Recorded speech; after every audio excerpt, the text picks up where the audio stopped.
ఈ వీడియోని వీక్షిస్తున్న అందరికీ కూడా నా యొక్క నమస్కారాలు. ఈ వీడియోని ప్రత్యేకించి తయారు చేయడానికి గల ముఖ్య ఉద్దేశం ఏంటంటే, ఇప్పుడు స్టూడెంట్స్ అందరూ కూడా జేఈఈ మెయిన్స్ ఎగ్జామ్ రాసి ఉన్నారు. 20వ తారీఖుని రిజల్ట్స్ రాబోతున్నాయి. ఈ రిజల్ట్స్‌లో కట్ ఆఫ్ సాధించిన స్టూడెంట్స్ అందరూ కూడా జేఈఈ అడ్వాన్స్ రాసుకోవడానికి వాళ్ళకి అవకాశం కుదురుతుంది. దగ్గర 15 లక్షల మంది ఈ ఎగ్జామ్‌లో పాల్గొంటే 2,50,000 మంది స్టూడెంట్స్ మాత్రమే కట్ ఆఫ్‌ని సాధించి జేఈఈ అడ్వాన్స్‌ని రాసుకోగలుగుతారు. అయితే ఈ వీడియోని నేను తయారు చేయడానికి గల ముఖ్య ఉద్దేశం ఏంటంటే, ఈ ఎన్ఐటీ, ఐఐటీ, ట్రిపుల్ ఐటీ, జీఎఫ్టీఐలలో జాయిన్ అవ్వడం కోసం మాత్రమే ఈ ఎగ్జామ్ కండక్ట్ చేశారు. ఈ ప్రాసెస్‌లో స్టూడెంటు కాలేజీ చేరేటప్పటికి కొన్ని కౌన్సిలింగ్ ప్రాసెస్ ఇదంతా జరుగుతుంది. వెరిఫికేషన్ జరుగుతుంది. సర్టిఫికేట్ వెరిఫికేషను అవిని. తర్వాత ఫీజులు కట్టాల్సి ఉంటుంది. ఫీజులు అన్నీ కట్టిన తర్వాత అప్పుడు కాలేజీ సీట్ అలాట్ చేయడం జరుగుతుంది.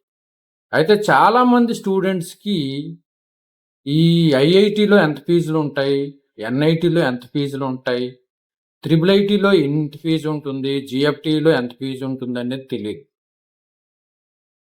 ఎవరైతే ఈ కట్ ఆఫ్‌ని సాధించారో స్టూడెంట్ ఏమనుకుంటాడంటే, నేను కట్ ఆఫ్‌ని సాధించాను, నాకు సీట్ వచ్చే అవకాశం ఉంది. నిజమే, సీట్ వచ్చే అవకాశం ఉంది. అయితే 2,50,000 మందికి మరలా జేఈఈ అడ్వాన్స్ రాసుకునే అవకాశం ఇస్తారు. అందులో 1,70,000 మంది మాత్రమే, లేకపోతే 1,80,000 మంది మాత్రమే జేఈఈ అడ్వాన్స్ ఎగ్జామ్ రాసి అందులో ఉత్తీర్ణత సాధించి అక్కడ మరలా ఆ కాలేజీలో, ఐఐటీలో కాలేజీలో జాయిన్ అవ్వడానికి ఆ ప్రాసెస్‌లో మరలా వాళ్ళు ఉత్తీర్ణతను సాధించుకుని అందులో జాయిన్ అవ్వడం జరుగుతుంది. అయితే ఈ కాలేజీల్లో జాయిన్ అవ్వడానికి ఫీజు అనేది చాలా ఇంపార్టెంట్ విషయం.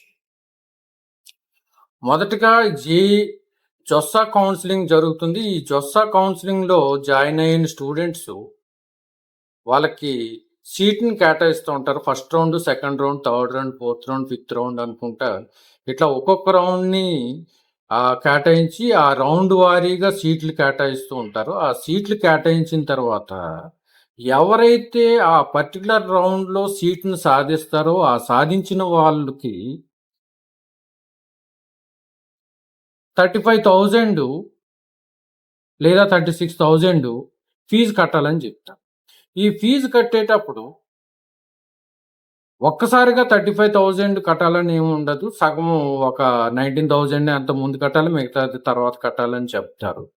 ఇలా చెప్పినప్పుడు ఆ ఫీజు కట్టినప్పుడు స్టూడెంట్ ఏమనుకుంటాడంటే, నేను జొస్సా కౌన్సిలింగ్‌లో పార్టిసిపేట్ చేశాను, నాకు నా డాక్యుమెంట్స్ సీట్ అలాట్ చేశారు, డాక్యుమెంట్స్ వెరిఫికేషన్ జరిగింది, ఇప్పుడు నన్ను ఫీజు కట్టమంటున్నారు.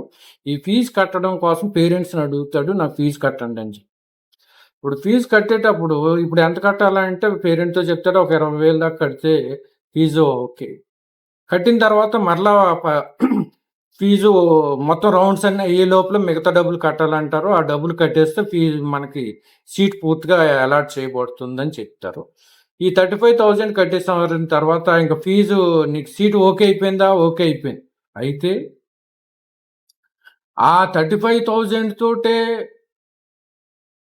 డైరెక్ట్‌గా కాలేజీలోకి వెళ్ళి చదివేసుకోవచ్చా అంటే కాదు. ఆ 35,000 కట్టేసిన తర్వాత వాళ్ళు ఒక లెటర్ ఇస్తారు. ఆ లెటర్ పట్టుకుని ఏ కాలేజీ అయితే మీకు అలాట్ చేయబడిందో ఆ కాలేజీకి వెళ్ళాలి స్టూడెంట్ అక్కడికి వెళ్ళిన తర్వాత జరగబోయేది ఏంటి తర్వాత. అక్కడికి వెళ్ళిన తర్వాత అక్కడ చెప్తారు అడ్మిషన్ ఫీజెస్ ఇంత, బిల్డింగ్ ఫీజెస్ ఇంత, ట్యూషన్ ఫీజు ఇంత, ఇట్లాగా మొత్తం అడ్మిషన్ ఫీజెస్ అని చెప్తారు. రెండోది హాస్టల్ ఫీజు అని చెప్తారు. హాస్టల్ రెంట్ వేరే ఉంటుంది, హాస్టల్ మెస్ వేరే ఉంటుంది. ఈ హాస్టల్‌కి రెంట్ ఎంత కట్టాలి, హాస్టల్‌కి మెస్‌కి ఎంత కట్టాలి అని చెప్తారు. ఈ కట్టవలసిన ఈ ఫీజులు అన్నీ కూడా ఐఐటీకి, ఎన్ఐటీకి, ట్రిపుల్ ఐటీకి, జిఎఫ్టిఐకి అన్నింటికి ఒకలాగే ఉంటాయా అంటే ఒకలాగా ఉండవు. ఒక్కో ట్రిపుల్ ఐటీకి ఒక్కొక్క రకమైన ఫీజు ఉంటుంది. ఒక్కో జిఎఫ్టిఐకి ఒక్కొక్క రకమైన ఫీజు ఉంటుంది. ఈ విషయాలు అన్నీ కూడా జాయిన్ అయ్యేటప్పుడు స్టూడెంట్‌కి తెలీదు. ఎప్పుడైతే సీటు వచ్చిందో, సీటు వచ్చిన తర్వాత ఆ పర్టిక్యులర్ కాలేజీ యొక్క వెబ్‌సైట్‌లోకి వెళ్లి చూసుకోవడమో చేస్తే అక్కడ అప్పుడు వివరాలు చూస్తే ఆ వివరాలు ఎలాగుంటాయంటే 4 సంవత్సరాలకి 8 సెమిస్టర్స్ ఉంటాయి. ఈ 8 సెమిస్టర్స్‌కి మీరు ఫీజులు కట్టాలి. ఒక్కొక్క సెమిస్టర్‌కు ఈ ఫీజు ఈ విధంగా ఉంటుంది. ఒక్కొక్క సెమిస్టర్‌కి హాస్టల్ ఫీజు ఎలాగుంటుంది, ఒక్కో సెమిస్టర్‌కి అడ్మిషన్ ఫీజు ఎలాగుంటుందని అక్కడ ఒక టేబుల్ ఒకటి అరేంజ్ చేయబడుతుంది. ఆ టేబుల్ ద్వారాగా ఒక్కొక్క సెమిస్టర్‌కి ఎంత ఫీజు కట్టాలనే విషయాలు తెలుస్తాయి. అంతవరకు స్టూడెంట్ ఈ రూ. 35,000 స్టూడెంట్ గాని, పేరెంట్ గాని 35,000 కట్టేసాం మనకు సీట్ వచ్చేసింది కదా అని అనుకుంటారు గానీ, తీరా అక్కడికి వెళ్ళిన తర్వాత అక్కడ ఫీజులు చూసేటప్పటికి ఐఐటీ ఫీజులు లేదా ఎన్ఐటీ ఫీజులు అనుకూలంగానే ఉంటాయి. కొంచెం తక్కువగా ఉండొచ్చు. కానీ ట్రిపుల్ ఐటీ ఫీజులకు వచ్చేటప్పటికి కొన్ని గవర్నమెంట్ కాలేజీలు ఉంటాయి. కొన్ని ప్రైవేట్ ఆధ్వర్యం ప్లస్ గవర్నమెంట్ ఆధ్వర్యం. వాటి యొక్క ఫీజులు అందుబాటులో ఉండని పరిస్థితులుంటాయి. సీట్ కేటాయించబడుతుంది. ఉండని పరిస్థితులుంటాయి. అలాగే జిఎఫ్టిఐలుంటాయి. ఒక్కొక్క జిఎఫ్టిఐ సీట్ వాళ్ళకి ఒక్కో విధంగా ఉంటుంది. అన్నింటికి ఒకే రకమైన ట్యూషన్ ఫీజు ఉండదు. అక్కడ ట్యూషన్ ఫీజు వేరే ఉంటుంది. బిల్డింగ్ ఫీజు వేరేగా ఉంటుంది. ఒక జిఎఫ్టిఐ ఏమో రూ. 1,00,000లోనే మీకు ఫీజులన్నీ సెమిస్టర్ ఫీజులన్నీ రూ. 1,00,000లోనే మీకు ముగించబడుతుంది అంటే 8 సెమిస్టర్‌కి 8,00,000లోనే అవుతుందంటే ఇంకొక జిఎఫ్టిఐ 2,00,000 దాకా కట్టాల. అప్పుడు 2,00,000 8 సెమిస్టర్‌కి 2 8 16,00,000 దాకా. ఇలాగ ఏ కాలేజీకి ఏ విధమైన ఫీజులుంటాయనేది ముందుగా స్టూడెంట్‌కి తెలుసుకోకుండా ఆ పర్టిక్యులర్ కాలేజీ యొక్క ఆప్షన్ పెట్టుకుంటాడు. ఆ ఆప్షన్ పెట్టుకున్నప్పుడు ఆ ఆప్షన్ ఇబ్బంది పెడతాం. అందుకని నేను అందరికి కూడా తెలియపరిచేదేంటంటే, ప్రతి స్టూడెంటు ముందుగానే అవగాహన చేసుకోవాలి. ఏమిటి అవగాహన చేసుకోవాలి అంటే, తను పెట్టుకోబోతున్న ఆప్షను ఏ కాలేజీ అయితే కావాలనుకుంటున్నాడో, ఏ కోర్స్ అయితే కావాలనుకుంటున్నాడో, ఆ కాలేజీ యొక్క ఫీజు వివరాలు నువ్వు ముందుగానే తెలుసుకున్నావా? నువ్వు ఇక్కడ 35,000 కట్టేసిన తర్వాత అక్కడికి వెళ్ళాక నిన్ను వాళ్ళ ఫీజులు కట్టమంటే, ఆ ఫీజుల అమౌంట్ నీ దగ్గర రెడీగా ఉందా? లేదా? అనేది ముందుగానే మీరు చూసుకోవాలి. అలా చూసుకోకుండా గనక వెళ్తే అక్కడికి వెళ్ళిన తర్వాత డాడీ నన్ను ఇంత ఫీజు కట్టమంటున్నారు అని అడిగితే గనక ఆ ఫీజుకి ఆ ఆ టైంలో గనక అమౌంట్ లేకపోతే లోన్ చేయాల్సి ఉంటుంది. ఎవరి దగ్గర నుంచైనా లోన్ తీసుకోవాలి. బంధువుల దగ్గర నుంచి గానీ, స్నేహితుల దగ్గర నుంచి గానీ, లేకపోతే బ్యాంకు వాళ్ళ దగ్గర నుంచి గానీ, ఫైనాన్షియల్ వాళ్ళ దగ్గర నుంచి గానీ, స్టూడెంట్స్ లోన్స్ గానీ, ఎడ్యుకేషనల్ లోన్స్ గానీ ఇలా చేయాల్సి. ఇవన్నీ కూడా ముందుగానే అవగాహన లేకపోతే అప్పటికప్పుడు చూసుకోవడానికి ఇబ్బంది పడే అవకాశాలుంటాయి. అంటే అమౌంట్ ఉన్న వాళ్ళు ఎలాగైనా కట్టి సీట్ జాయిన్ అవుతారు. ముందుగానే కొంత అవగాహన తెచ్చుకొని ఆ సీట్‌ని నేను సంపాదించుకోవాలనుకున్న వాళ్ళు ఏదో విధంగా లోన్స్ ఏర్పాటు చేసుకొని సిద్ధపరచుకుంటారు. అయితే కొన్ని సందర్భాల్లో ఈ లోను దొరకని సందర్భాల్లో ఉన్నట్లయితే అప్పుడు పరిస్థితి ఏంటనేది కొంచెం ఇబ్బందికరంగా ఉంటుంది. అందుకే ఎందుకు ఈ విషయం చెప్తున్నానంటే ఒక స్టూడెంటు ఈ జేఈఈ మెయిన్స్ అనేది నేషనల్ వైడ్ కాబట్టి ఒక రాష్ట్రం వదిలి ఇంకో రాష్ట్రం వెళ్లి చదువుకోవాలి కాబట్టి అక్కడ ఉండే పరిస్థితులు, అక్కడ ఉండే ఫీజెస్ అవన్నీ మీకు అనుకూలంగా ఉన్నాయా లేదా? నేను ఏదైనా ఒక కాలేజీని నేను దాన్ని ఆప్షన్‌లో పెడుతున్నానంటే ఆ కాలేజీ చెప్పబోయే ఫీజులు కట్టగలిగే పరిస్థితుల్లో ఉంటేనే అది అందులో పెట్టాలి.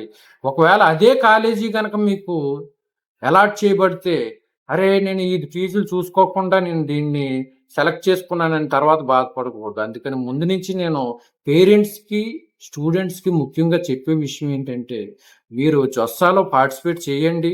పార్టిసిపేట్ చేసిన తర్వాత కాలేజీల్లో ఏదైతే కోర్స్ మీరు కావాలనుకుంటున్నారో, ఆ కోర్స్ ఏ కాలేజీ అయితే మీకు ఇస్తుందో, ఆ కాలేజీకి సంబంధించిన వివరాలన్నీ ముందుగా తెలుసుకోండి.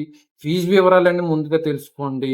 ఆ ఫీజుకి కావాల్సిన అమౌంట్స్ అన్నీ ముందుగానే సిద్ధపరచుకోండి. తర్వాత మీకు ఏ విధమైన టెన్షన్ లేకుండా ఉంటుందని మీకు తెలియపరుస్తున్నాను.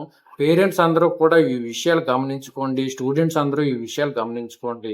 గమనించుకొని ఫీజులకు కావాల్సిన అమౌంట్ ముందుగానే సిద్ధపరచుకొని రెడీగా ఉండాలని మీకు తెలియపరుస్తూ, ఒకవేళ ఆ ఫీజులు కట్టలేని పరిస్థితుల్లో గనక ఉన్నట్లయితే ఆ కాలేజీని టచ్ చేయొద్దని మీకు తెలియపరుస్తూ,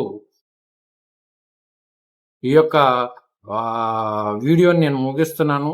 ముఖ్యంగా మీకు అందరికి చెప్పేదేంటంటే, ఈ విషయం అందరికీ తెలియాలి. ఎవరైతే స్టూడెంటు ఈ కాలేజీల్లో పార్టిసిపేట్ చేస్తున్నాడో, ఈ కౌన్సెలింగ్‌లో పార్టిసిపేట్ చేస్తున్నాడో, వారికి ముఖ్యంగా తెలియాలి గాబట్టి, ఈ విషయాన్ని అందరికీ చేరాలి గాబట్టి, మీరందరూ కూడా ఈ యొక్క నా యొక్క ఛానెల్‌ని సబ్స్క్రైబ్ చేసుకొని, లైక్ చేసి, అందరికీ కూడా షేర్ చేయవలసిందిగా చెప్తూ, ఓ నేను మీకు ఈ యొక్క వీడియోని ముగిస్తున్నాను. అందరికీ ఈ యొక్క వీడియోని షేర్ చేయవలసిందిగా, లైక్ చేయవలసిందిగా, సబ్స్క్రైబ్ చేయవలసిందిగా కోరుతూ ముగిస్తున్నాను. Thank you.